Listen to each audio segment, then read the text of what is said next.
Hello, so today we will be going over host security and malware. Some topics that we're going to cover include host security fundamentals, host security examples, vulnerabilities and exploits, malware, ransomware, and some notable examples of both of those. So a quick introduction to host security. Host security technology focuses on protecting individual computing systems. A host is a term for any individual system or device, such as desktop computers, servers, Internet of Things devices, which includes, like smart TVs, smart refrigerators, smart home devices, phones, laptops, etc. And host security aims to achieve security goals like confidentiality, integrity, and availability for our devices, so we don't have to worry about being compromised. So some of the fundamentals of host security, one core concept is isolation. Isolation ensures that every resource, like your files, your hardware, programs, software, etc., is all separated and protected from all the resources, because when they're isolated, it's more difficult for attackers to compromise multiple things than just one thing.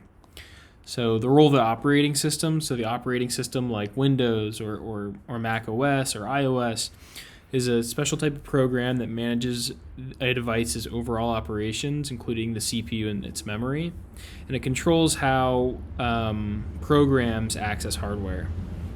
It enforces isolation by managing processes, which prevents them from accessing hardware or interfering with each other. The OS also prevents one process from monopolizing the CPU, which can help ensure availability of the device. Another core concept is access controls. These are mechanisms to enforce permissions, and host security technology enforces the permissions assigned to parties that are accessing the systems. And then finally, layered enforcement, which is basically stacking technologies starting with the OS. And those layers can include hardware-based isolation, software isolation, and applications. So some examples of isolation, because I think that this is the easiest to show, is like how Google Chrome uses, this is a browser that uses process isolation, and it runs each tab individually as a separate process to improve security. Android is another example. Android apps isolate file access from each other, so if one is compromised, they don't have access to everything else.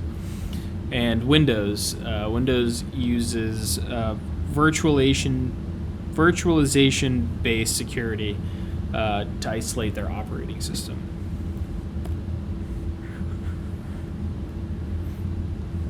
So talking about software vulnerabilities and exploits, attackers exploit bugs, which are like errors in programs, to break into computers, which can take over a program sometimes.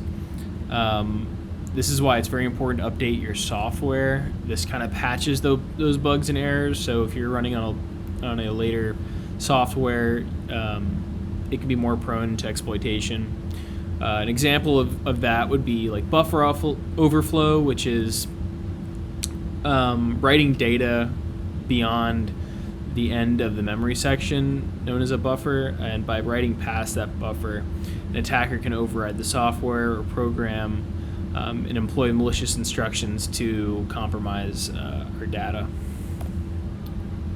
So malware, this is software that's deployed by attackers to perform unauthorized processes that will compromise our devices. Some examples or subcategories of malware include viruses, which is kind of like what people use to describe all malware, but there are actually different kinds. Malware attaches to existing programs and it runs within those when you run them, and they will, attackers use those to take over devices. Worms, which are typically self-contained. It's a type of malware that seeks to penetrate across an entire network. One example is the Morris worm, which attacked multiple devices across the internet. We'll go over that later. Trojan horses, as the name suggests, they are malware that's disguised as legitimate software, and so when you go to update or download a malicious program, it appears to be legitimate, but it'll run something on your device and run a malicious program. And finally, botnets. These are a little newer.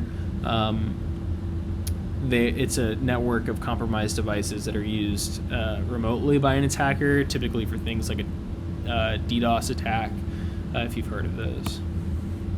So an example of a worm or of malware, but specifically a worm, is the Morris worm. This was an early malware that was unintentional from 1988. It was developed by Robert Morris, who was a grad student at Cornell, but released it from MIT. It was intended to just test the size of the ARPANET, which was the then internet. But a coding error caused it to spread rapidly and exposed a buffer overflow in the network service and exploited weak passwords, shutting down lots of computers across the ARPANET. And the economic impact was estimated as high as $10 million. It was estimated that 10% of the computers on the ARPANET were infected, and it actually resulted in the first felony conviction ever under the Computer Fraud and Abuse Act. Next is the 3CX desktop app. This is an example of the Trojan horse. So they actually it was a legitimate application, but they got attacked by allegedly North Korean cyber attackers to effect an update which downloaded a malicious code into the app. This software was already in a lot of deployed by a lot of companies, and so it was compromised and attacked the supply chain. It targeted organizations using the app, which gave them access to private data, network credentials, and their communications. This was a recent one from 2023. Ransomware is like a type of malware as well, but it's employed to encrypt data, so kind of lock it up, and to release it, and to get that access back to it, an attacker demands a ransom, as the name suggests.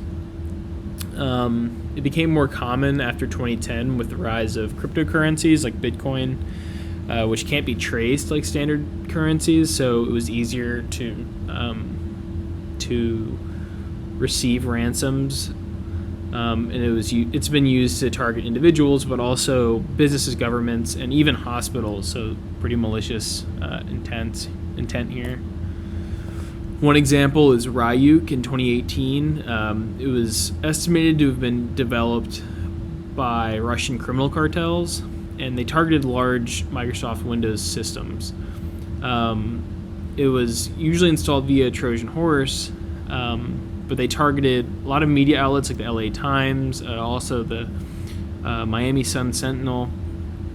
They have attacked school systems like the Baltimore County Public Schools, caused them to shut down for multiple days, and over a dozen U.S. hospitals. And in some cases, they disrupted cancer treatments and prevented people that needed care and prevented that.